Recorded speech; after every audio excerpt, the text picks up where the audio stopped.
Uncover the hidden world of political campaigns in just 5 minutes. Join me, your host, David Washington, on Countertop Politics every Monday for exclusive campaign insights, tantalizing innuendo, and the secret sauce behind successful political campaigns. Don't miss out. Let's go.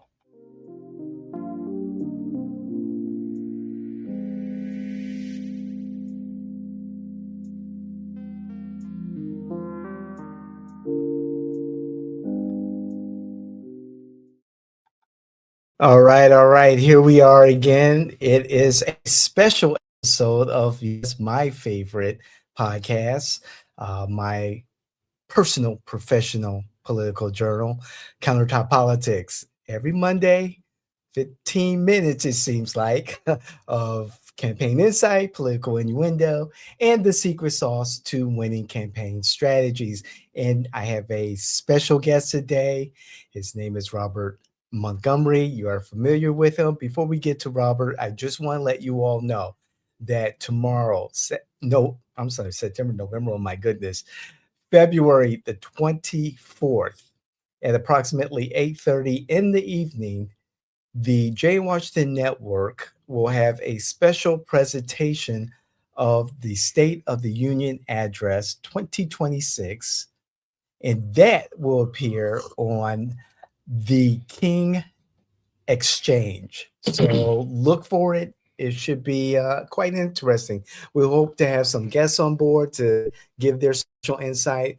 However, without further ado, let's get to Mr. Montgomery. Of course, if you've seen our previous episode on Countertop Politics with Robert in regards to fundraising, we're going to take it another step in regards to relationships. He is the author of The Book of Love. But more importantly, in this context, he is the author of The Nonprofit Management, a guide for nonprofit leaders, Robert Montgomery, a comprehensive manual for nonprofit leaders covering essential topics such as leadership, fundraising, public speaking, financial management, human resources, and stakeholder engagement. Welcome back, Rob. Thank you, David. Thank you. How are you? I'm good. Yes. Well rested. The weather was beautiful down here. Welcome back to Florida. Until today. But we're leaving today anyway, so it's bittersweet. Yes, it is. And I'm glad that have taken the opportunity to have another sit down with me on Countertop Politics. The last episode that you joined us on was successful. We had a lot of views, and hopefully folks will see this episode and take some great information to heart as they did in the last episode. Awesome. And buy the books. Yeah, buy the book. Buy the books. Buy the book. It's worth it. I got two, and he signed them for me, so check it out. So, Robert, let's jump into it. Tell us a story. Fundraising relationship in your practice. What was your greatest success story? Well, it's hard to say which is the greatest success story because I'm not tooting my own horn or anything, but in the fundraising world, you'll find out no matter what level you're working at, you're going to have a lot of success stories. Okay. A lot of part of fundraising is fun. And every step of the way, while you're in it, sometimes it doesn't seem like a huge success. But as you look back and you look at all of the things that you've done over the years, you start to realize, wow, I was involved in some really, really powerful things. Usually in fundraising, the success is measured by the money. Okay. It's measured by the amount of money that you raise. So I will talk now about the most money I've ever raised at one particular time. Okay. Just so that you technically this would be considered what you asked, my greatest success story. Okay. So the donation, I'll start off with the donation was more than $5 million. Excellent. And it took years to develop this donation. Okay. When I first started at the organization, we already had a relationship with this particular donor. He was already a millionaire, multimillionaire, Sure. Probably had hundreds of millions of dollars. and he owned a pharmaceutical company in the area. And he had been friends with the founder of the organization for decades. So this was a relationship that was new to me, but it wasn't new to the organization. And this guy helped the founder actually start the organization. And he was a major donor on an annual basis of 6 figures every year. Okay. So he was our second largest donor every donation season. And so I saw an opportunity. First of all, we did a little research on him in the office and found out that he was worth hundreds of millions of dollars. At the same time, he was in a deal, brokering a deal to sell part of his pharmaceutical company to a huge pharmaceutical company, Oh, which made him nice. become a billionaire. Wow. So he obviously he could afford to give us much more than what he was giving us. So we had some conversations with him about some ideas, because part of fundraising is partnering with someone. Part of fundraising at that level is partnering with someone on creating something or creating a legacy for that person.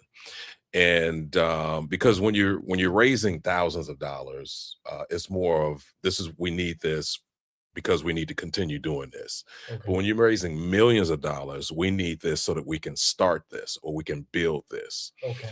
And it's exciting for a person to partner with you on building something or creating something. This particular person had an ailment, a physical ailment that they were dealing with, and their thought processes was, why don't you start a health center at the organization? Okay. Problem with that was, when you start something of that magnitude, that was totally outside of our wheelhouse. We didn't have any type of health center, health education, nothing like that. So it would have been a brand new venture. We would have needed partners, more than just him, but partners, huge partners like the county or the city, to come in and help us build something like that. Sure. Because his money would be welcomed, but it would cost us a lot of money in the process A that we lot of didn't have. permitting and A lot of just regulations. thrusting us into a brand new thing that we had no idea what it was going Okay. to take. Okay. So it was going to take a lot more than just his donation if Okay. we were to venture that. So the pushback was, this is not in our wheelhouse. This is not something that we do. It's not even related to anything that we do here. So your donation would be, we would love your donation, but it would cost us a lot more in the long run than what you would give us. Sure. So we talked about, it wasn't that I wasn't excited about the stuff that we did. This was just something that hit home. But over the years, we started a affordable housing program from scratch. We purchased a house, and we rehabbed it cash, purchased it cash, rehabbed it cash, and then rented it out to low income families.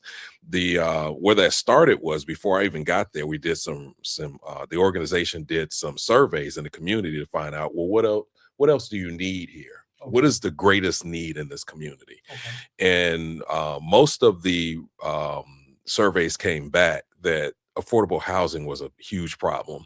The problem was, in that particular area, larger families had to cram into 1 and 2 bedroom apartments because there just was not any inventory of anything larger. Okay. So imagine if you're a single mom, you've got 3 kids, and they're not all the same gender. Right. So you So want some boys and privacy. girls have to sleep Yeah. in the same room, Okay. which is not, or the boy has to sleep out in the living room. Right. So it's not a comfortable setting. So a 3 bedroom would be better in that situation. Even with a married couple with 3 kids or 2 kids that are boy and girl, you want one to have their own room and live For comfortably. privacy. Yeah, privacy.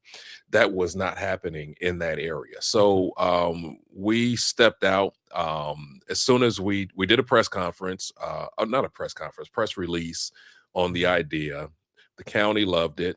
They got involved and they were partners day one. So our first project, we bankrolled probably 75% of the purchase and the rehab, and the county came in at 25%. Excellent. Second project, it was a beautiful home with a fireplace, all wood floors throughout. Very Our nice. idea was that we want low-income people in the community to live just like everybody else in the community. Why do they have to live in substandard housing?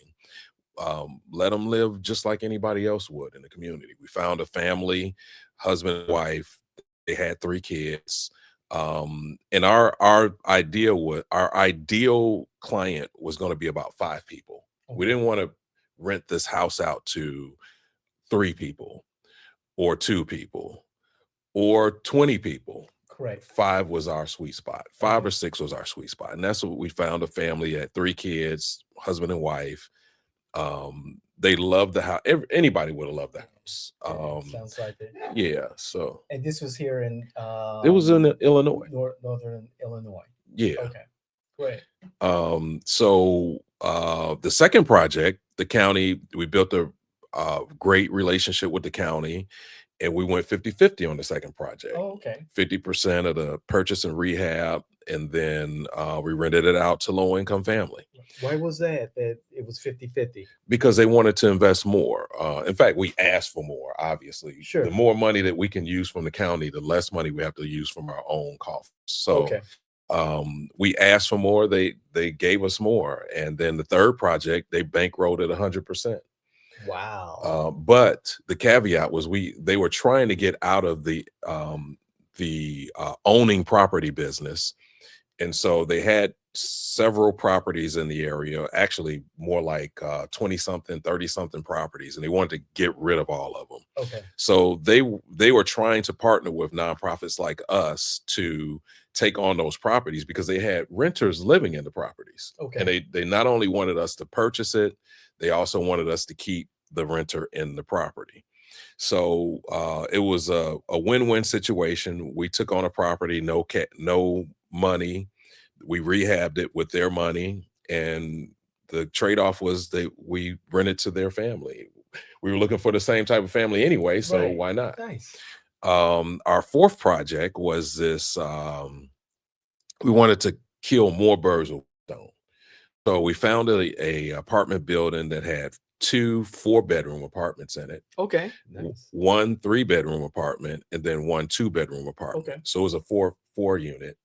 And it also had commercial space at the bottom that at the same time, our food pantry was overgrowing its location. When I first got there, we were serving 50 families a week with maybe enough food to feed a family of 4 for 2 days. Oh, okay. Very quickly, this was during COVID, we increased that to almost 1,000 families a week. With enough food to serve them for an entire week. And it wasn't just non-perishable items. It was we brokered a deal with several grocers in the area, and we purchased fruits and vegetables from them every single day. Wow. And so the food pantry, the word got out that this was better than the grocery store. Right. In fact, we rented a larger space, and we set up like a grocery store. We had carts and everything. People would come in, and we wanted them to choose what they wanted to take home rather than us pre-packaging bags. Sure. And so that grew, so it outgrew its space quickly. And now we were able to put that whole operation into our own space. We purchased the 4-unit apartment building.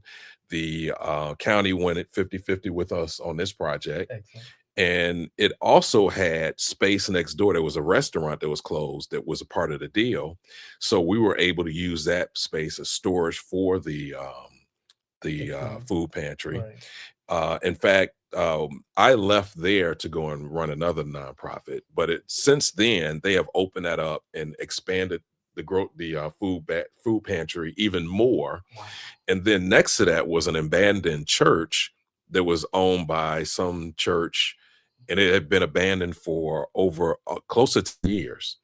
And we were able to purchase that with this. So this was the exciting help us build that we used to secure that 7-figure donation that was more than $5 million. So it was with this donor, with the $5 million investment into your organization, that you saw the return on that investment so many times, and leaving that particular donor a sense of a legacy. Exactly. everything that was accomplished from the 4 unit to the Exactly. food pantry and the expansion into the church space. So yeah, we parlay the excitement of our new facility Okay.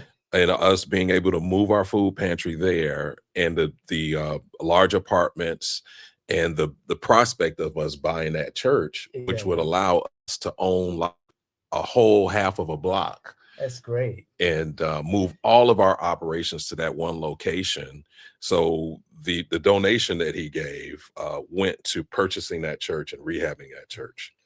The relationship with that donor, did that grow during that Absolutely. time? Do you still have contact with that particular individual? I Or don't Mhm.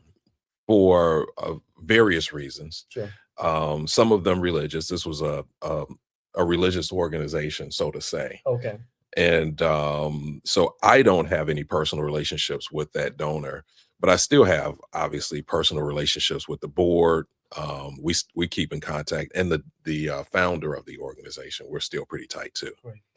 Rob, as you take a sip of coffee there Hmm. before it gets cold, um, how important is leadership in creating relationships, particularly in fundraising?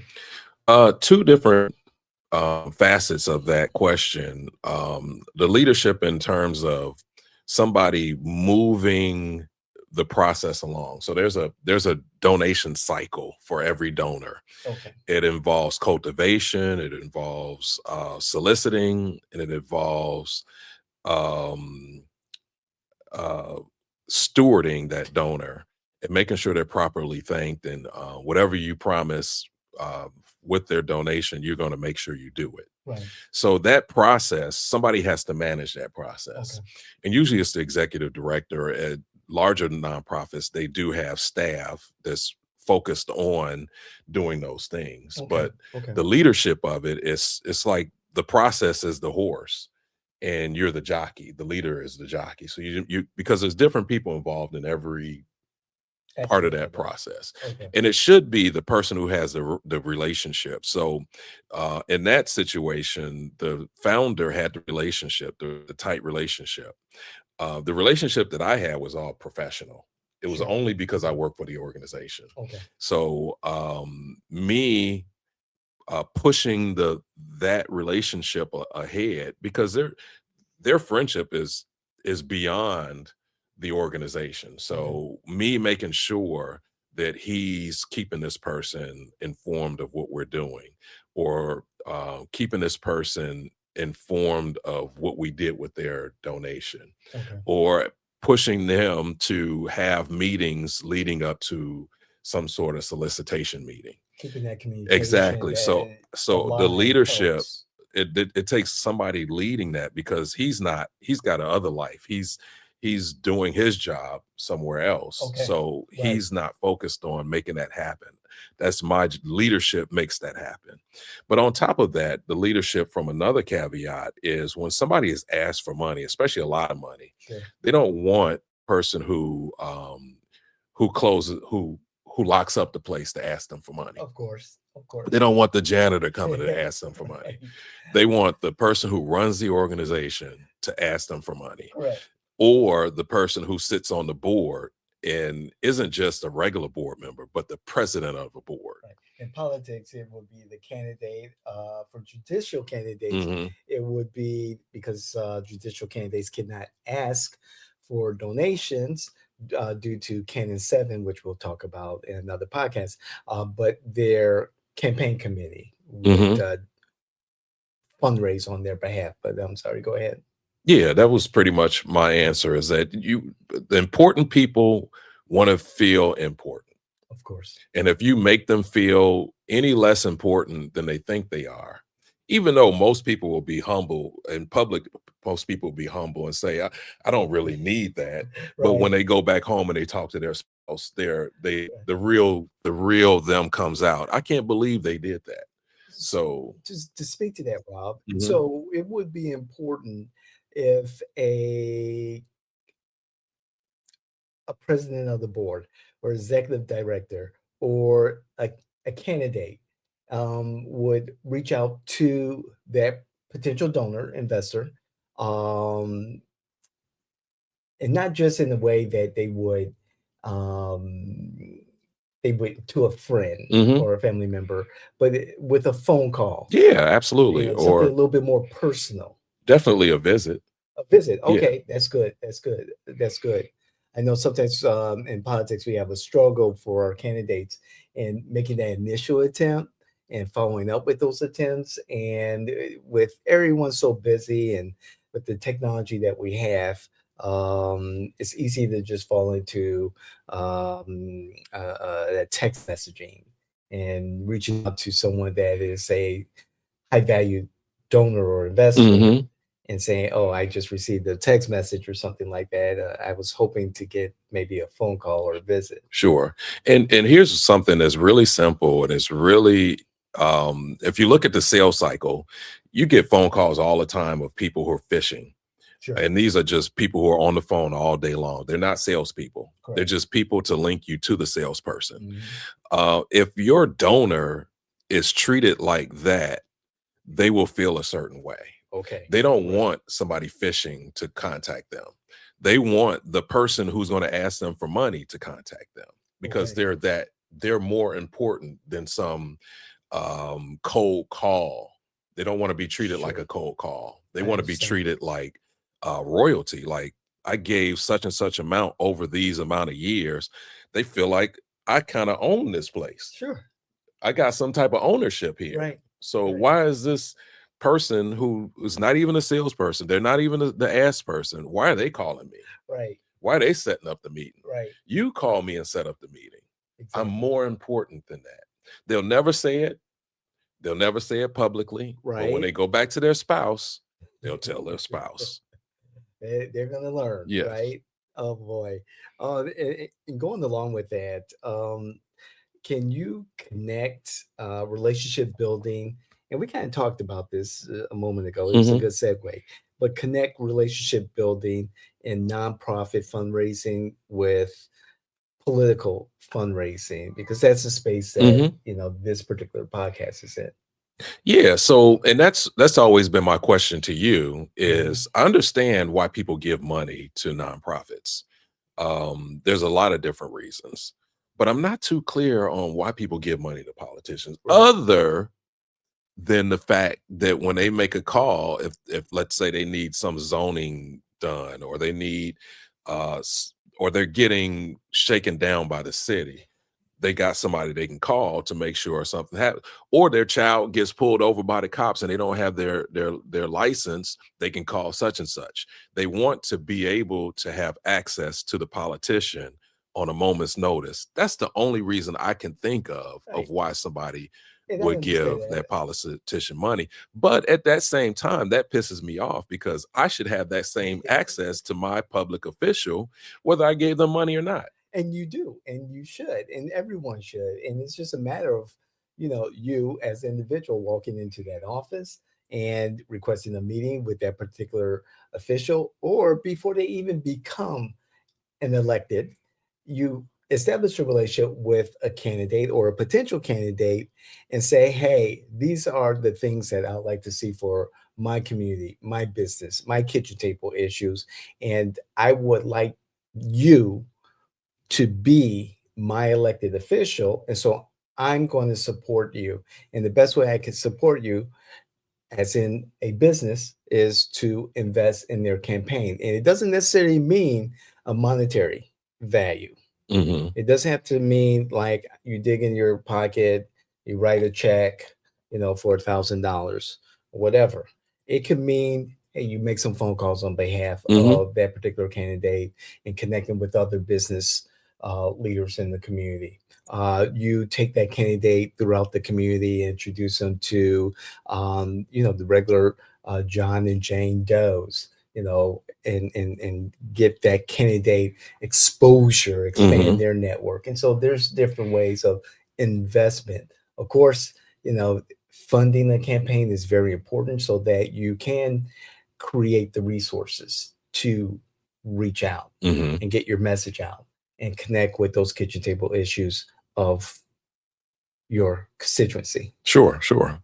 So to answer your question, what I'll do is I'll verbalize the important factors in fundraising Hmm. for a nonprofit. Okay. And then could you help draw the line between that and fundraising for Politics. politics? Right. So there's three important things. There's more important things, but there's three very important things. One of them is the case for support.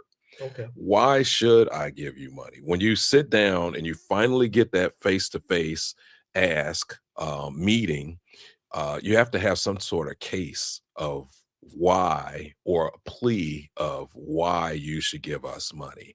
And it's usually two factors, main factors. One of them is statistics that move the mind. Okay.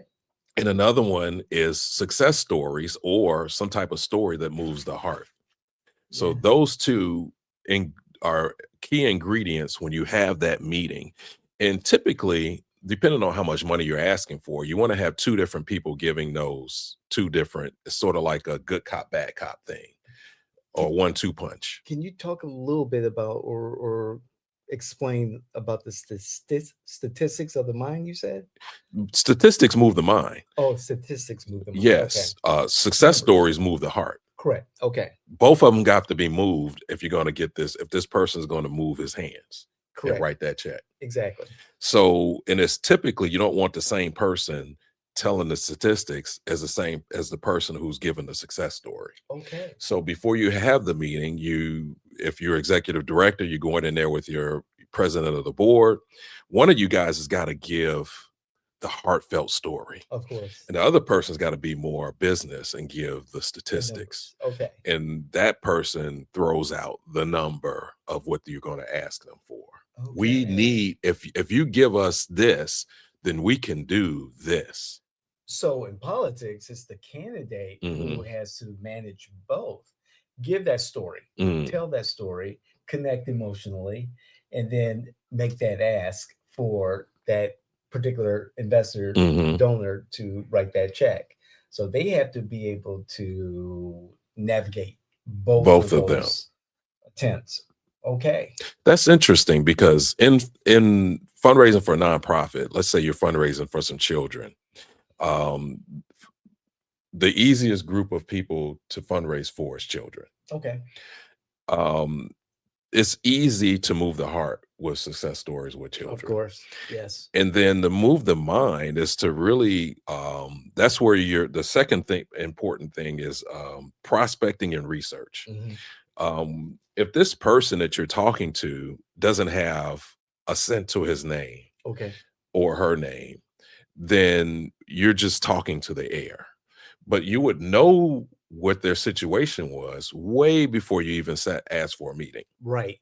That is So important. this person has to be able to give you money, Exactly. or else you're wasting your time. Right. And that's where prospecting and research comes in. Exactly. Also, part of the prospecting and researching is if this person is able to give money at all, what are they interested in? Okay. Because if you give a success story that has nothing to do with what they're interested in, that's awesome.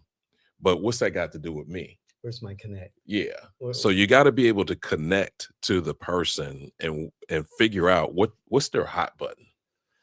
Oh, yes. And that takes somebody sitting in front of a computer and trying to figure that out. Right. So before you go into the meeting, you got to have that research done. First of all, how much can he afford to give? And you can tell that by how much they give to other organizations. Exactly. And then you can also tell what kind of organizations they give money to. This person is a train buff or a rail car buff. They're probably not going to give you any money for puppies. That's about right. They might. Unless you did some research and Yeah, and realized- found out they love puppies too. Exactly. Another thing is the fundraising cycle. Yes, sir. There's a time and a place for everything. First of all, you got to kind of prime this person up. That's called cultivation. Okay. Let's get you out for a visit. Let's get you kicking the tires Okay. and seeing who we really are, what we're really about. let's let you look into our books, not deeply, just whatever is available publicly, but let's get you that information so you can see that we're a solid organization. So for a campaign and a candidate, that type of platform to let potential donors and investors know about a campaign, having a presence on the internet, because that's the first place they go to find out about a particular candidate, Hmm. what do they stand for, what do they stand on, Hmm. what's their messaging, what office they're running for, how to connect with that particular individual. So for us, we want to make sure that that particular infrastructure is already there, is created, is strong. There's a social media presence, Hmm. a strong one, that has to be established or is already established. And so we have that presence, and that particular candidate is readily available, or at least their information through the internet. Got you.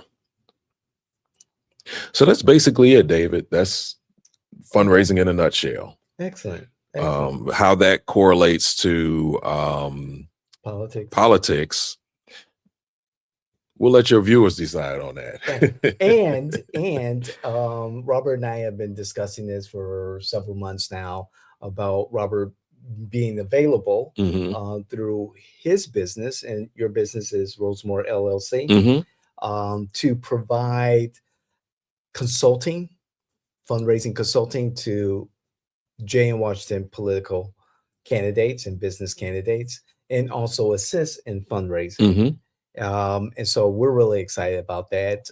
We will work on over hopefully the next year. So we plan for the 2028 elections, a bespoke or custom fundraising program for Hmm. political clients, taking aspects from the nonprofit world and politics and building a successful fundraising platform. Sure.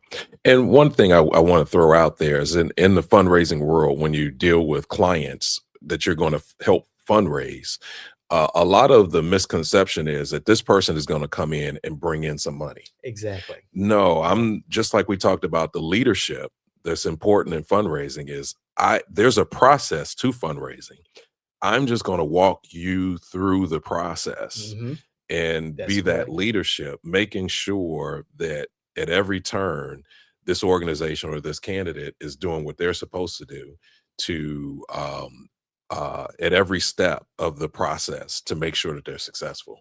Excellent. Thank you for making that clear, Hmm. because there is that misconception that fundraisers come in and whoomp, Hmm. here's all this money that follows. So I appreciate you making that clear. And Robert, how do people get a hold of you?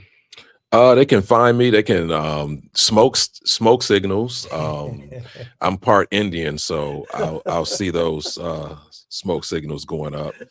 I'll feel them. My spirit animal is the lion, so any type of red meat you throw out, I'm devouring it. Okay.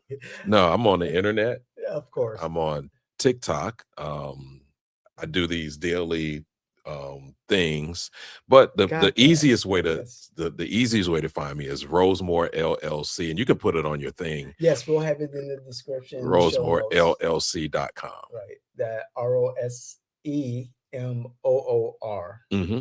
LLC. Excellent. .com. Any closing words for our audience, Rob? I don't. Can you give us some closing words? Sure. Please like, share, hit the notification button. And for those individuals that you know, whether it's family members, friends, those influencers in the wild, like our friend Rob, candidates or electeds who could learn from this type of content, please share it with them. And of course, we'll love to hear what you have to say about today's episode or any of our episodes, whether it's Countertop Politics, the David Washington Show, Ground Zero Florida, the Fernandez Legacy, the King Exchange, and From the Margins with James Afont. Yes, our flagship show, because Jimmy is knocking it out of the park. And of course, remember, Tuesday, February 24th, approximately 8:30 in the evening, Eastern Standard Time, we will have a live broadcast on the King Exchange of President Donald J. Trump's State of the Union address. Thank you, everyone. We really appreciate you being here and joining us. And be safe out there. Take care of yourselves. God bless. I love you. See you the next time. This is Counter. Thanks, Rob. Bye, everybody.